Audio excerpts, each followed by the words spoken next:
موسلا دھار بارش کے ساتھ زویا کی آنکھیں پورے آب و تاب سے بہہ رہی تھیں۔ وہ اپنے ہوش میں نہ تھی۔ آوارہ بارش کا تھپڑ گال پر پڑا تو خیال آیا وہ چھت سے کپڑے اتارنے آئی تھی۔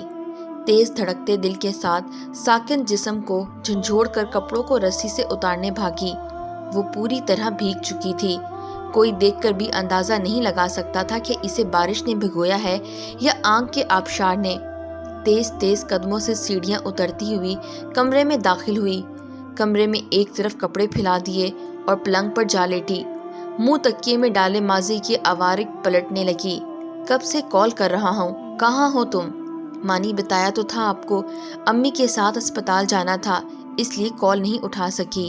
ابھی واپس آئی ہوں اور آتے ہی آپ کو کال کی۔ زویا اپنی تفصیل یوں بیان کر رہی تھی جیسے بے گناہ کو بغیر صفائی سنائے سزا دے دی جائے گی۔ اوکے بابا، میں بھول گیا تھا، اب تم اتنی تمہید نہ باندھو، چلو جلدی سے ہنس دو۔ شاباش، آپ بھی نہ مانی، مجھے ڈرا ہی دیتے ہیں۔ ایک پل کو لگا آپ مجھ پر شک کر رہے ہیں۔ زویا نے بلا وجہ ہنستے ہوئے ہمیشہ کی طرح مانی کی یہ خواہش بھی پوری کر دی۔ چپ پاگل، میں تم پر کبھی شک نہیں کر سکتا، خود سے زیادہ تم پر بھروسہ ہے۔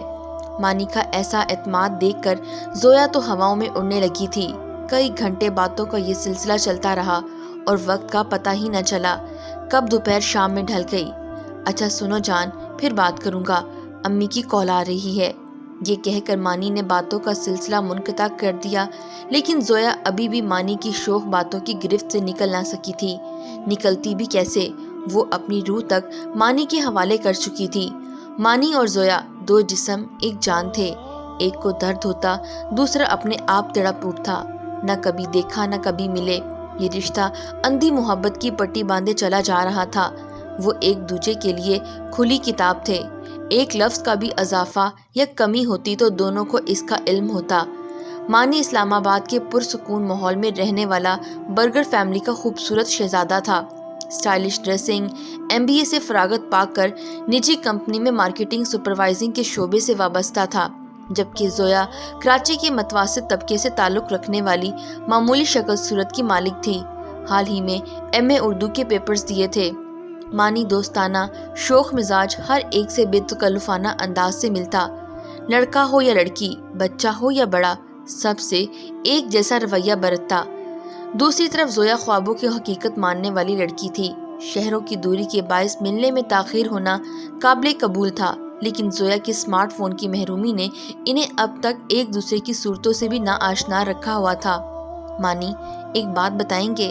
مائنڈ تو نہیں کریں گے؟ اپنا سستا سا موبائل مضبوطی سے تھامے پر اسرار لہجے میں پوچھنے لگی۔ ہاں میری جان، پوچھو، کیا پوچھنا چاہتی ہو؟ آپ کی زندگی میں میرے علاوہ بھی کوئی لڑکی ہے کیا؟ اس نے ڈرتے ڈرتے آج ہمت پکڑی اور ایک سانس میں پوچھ لیا۔ ہنستے ہوئے کہا، کیا کہا لڑکی؟ زیادہ نہیں، بس 10-15 ہیں، وہ بھی صرف وقت گزاری اور مستی کے لیے، کیونکہ پیار تو میں صرف اپنی جان زویا سے کرتا ہوں نا۔ کیا؟ مانی، خدا کے واسطے پلیز سچ سچ بتائیں۔ اس نے تیز دھڑکتے دل کے ساتھ التجا کی۔ پگلی، یہ تم مجھ سے پوچھ رہی ہو، اپنے دل پر ہاتھ رکھ کر پوچھو، جواب مل جائے گا۔ میری زندگی، میری کل کائنات تم ہی ہو، سمجھی کچھ؟ یا ابھی آ کر سمجھاؤں؟ تم بھی یار فل پاگل ہو۔ مانی نے اپنی محبوبہ کا منہ ٹھیک کرنے کی کوشش کی، اور اگر مانی ہم ایک نہ ہو سکے تو؟ آج عجیب سا خوف اسے اندر ہی اندر ناک بنے ڈس رہا تھا۔ خود اپنے ہی خواب سے ڈر گئی تھی جس میں مانی دوسری لڑکی کی باہوں میں تھا اور زویا اکیلی بنجر صحرا میں کھڑی تھی۔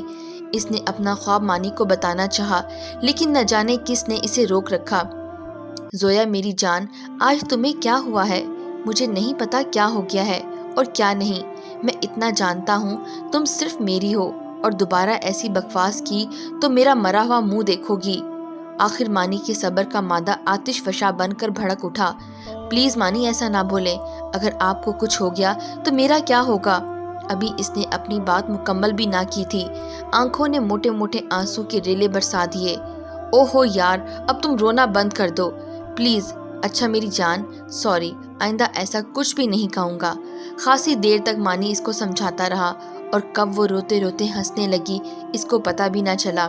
اچھا سنو، میں اگلے ہفتے کراچی آ رہا ہوں، اب تم سے ملے بنا قرار نہیں پڑتا میری جان۔ سچ آپ آ رہے ہیں؟ مجھے تو یقین ہی نہیں آ رہا، ہم ملنے والے ہیں۔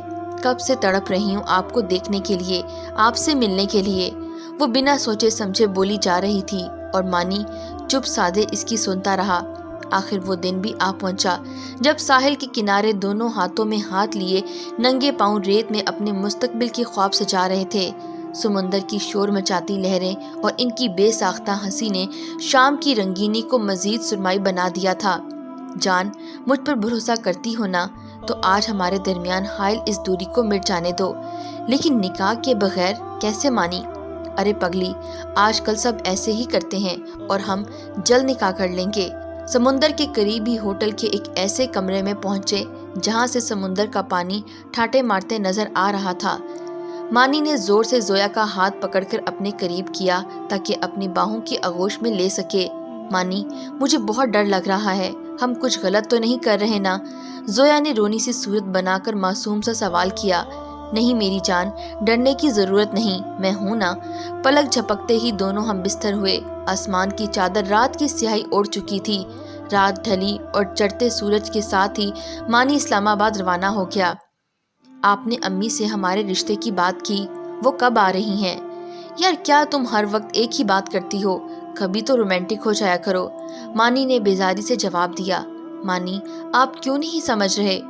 آپ کا نام چاہیے مجھے، اتنا کہہ کر وہ دھاڑے مار کر رونے لگی۔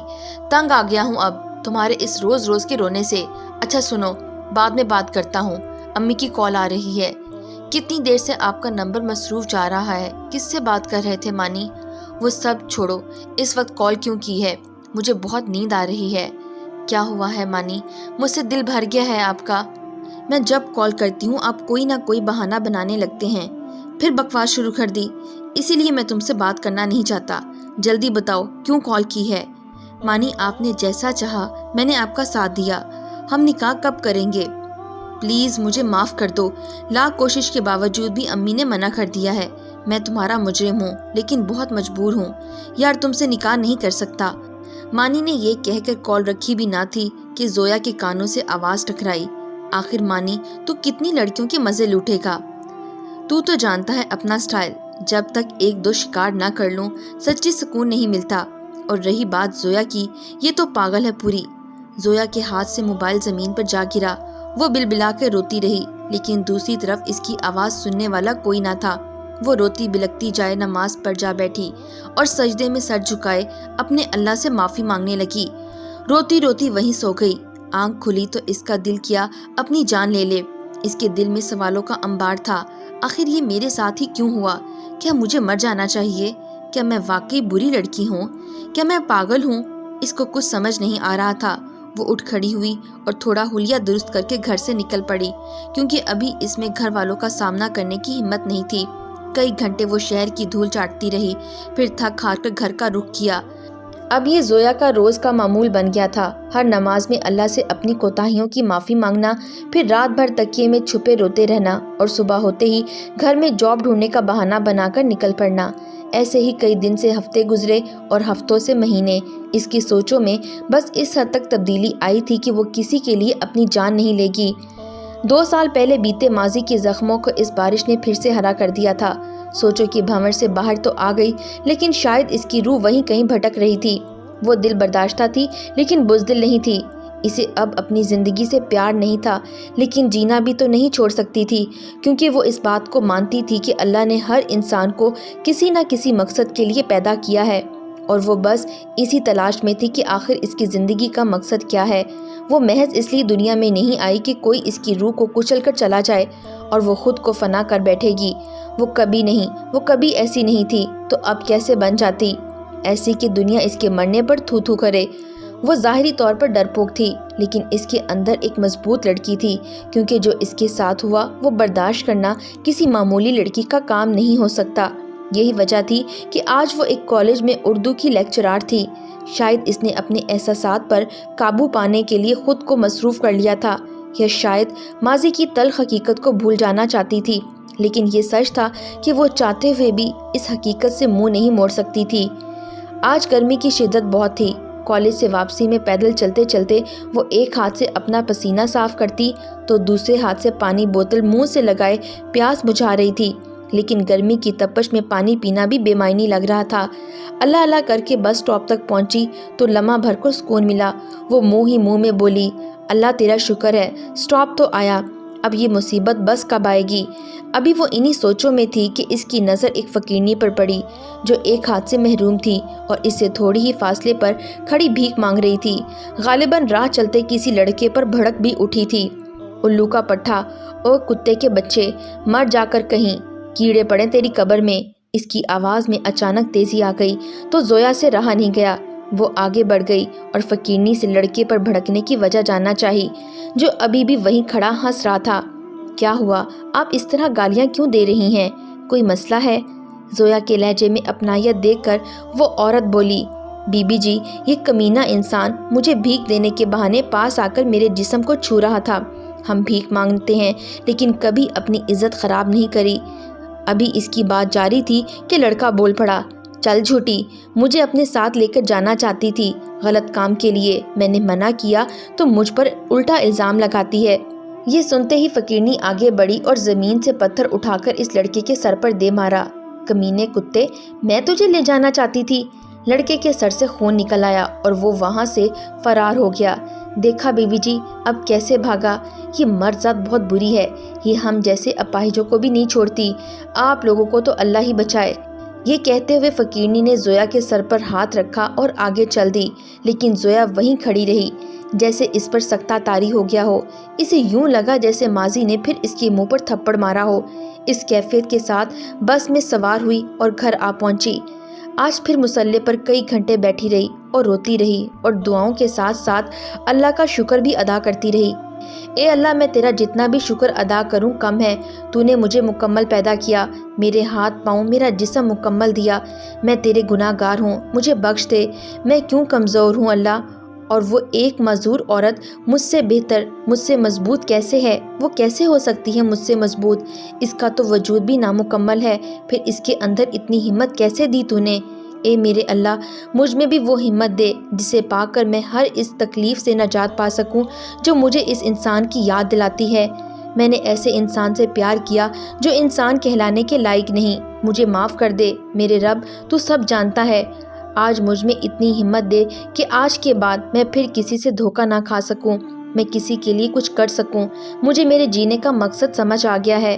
اللہ بس تو میری مدد فرما، میرے قدم مضبوط رکھنا، اتنے کہ آج کے بعد صرف دوسروں کے آنسو صاف کرنے کا سبب بن سکوں، اتنا مضبوط بنا کہ اب کوئی مجھے یہ نہ کہہ سکے، زویا تو پاگل ہے۔ میں پاگل نہیں ہوں، میں پاگل نہیں ہوں۔ اور روتی بلکتی دعائیں مانگتی وہ سو گئی۔ تالیوں کی گونج سے وہ چونک سی گئی۔ عثمان نے اس کے کندھے پر ہاتھ رکھا تو زویا نے پلٹ کر ان کی طرف دیکھا اور پھر مسکراتی ہوئی آگے بڑھ گئی۔ آج زویا کے فلائی NGO کی افتتاح تھی۔ زویا نے اپنے ادارے کا نام میں پاگل نہیں ہوں رکھا تھا، جو خواتین کے تمام مسائل کو حل کرنے کے لیے بنایا گیا تھا۔ وہ بہت پرسکون تھی، اسے کوئی غرض نہیں تھی کہ اس کو برباد کر کے جانے والا شخص کہاں ہے، اس کو اس کے کیے کی سزا ملی یا نہیں، کیونکہ ان چند سالوں میں اس نے خود کو پا کر سب کچھ پا لیا تھا۔ عثمان جیسا پیار کرنے والا شوہر جو اس کی حقیقت سے واقف تھا لیکن مانی کی طرح کم ظرف نہیں تھا، ایک معصوم سی بیٹی، کچھ سچے ساتھی، اور وہ فقیرنی جو زویا کی زندگی میں یو ٹرن بن کر آئی تھی۔ زویا نے ثابت کر دکھایا کہ اگر عورت خود کو مضبوط بنا لے تو کتنی بھی بڑی مشکل آ جائے وہ تنہا سب سے مقابلہ کر سکتی ہے، پھر کتنے بھی معنی جیسے اس کی زندگی میں آ جائیں وہ ان کا منہ نوچ کر اپنی منزل کو پانا جانتی ہے۔